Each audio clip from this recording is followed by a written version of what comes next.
nga def comment ça va Sénégal suma réew dafa neex am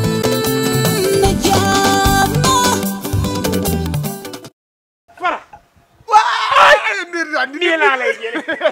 Dakar nga jëm Dakar laa jëm Sandaga la lay xaar loolu kay booy ku yàgg dem Dakar lañu ren de loo leen mën a waajal leen ka ndax du yomb ah Fall yow dama amoo loo wax yow yaa amul lenn loo wax ndànk rek doucement kii war na maa fekk fii di ma yàqataan moom duusi seet na wecc moo dama jël spécial koy raxas duusi fii romb naa fii waaye léegi nag bu ñu ñëwee ba nii nag xanaa na di nga gindeeku yow def nga lu na weng ci weeru koor gi comme def nga lu na weng ci weeru koor gi amatoo leen luy expliquer Fall dugal rek Fall yaa ngi naase ci erreur de ah yaa ngi naase ci erreur ay nit boo dëkkee ñoom si kër da ngay seexaax ñoom jàmm surtout maa yi jigéen yéen day dundal kër yow ndiir dama bëgg nga déglu ma yow salaam dafa ne nga sanim xam san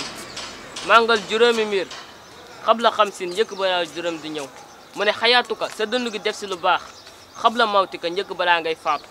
wa sixatuka sa wér gi def si lu baax xabla saximaka njëkk balaa ngay feebar moo tax mënuma oore feneen man koor damay tëj sama kër ñëwal la moo tax ren ma ubbil la waañ bii dencal la fi moom waañ bi moom kenn du koy nga ba fu ma miin fuy lekk di am man foofu rek laay bëgg ne nekk ci koor yi suma réew dafa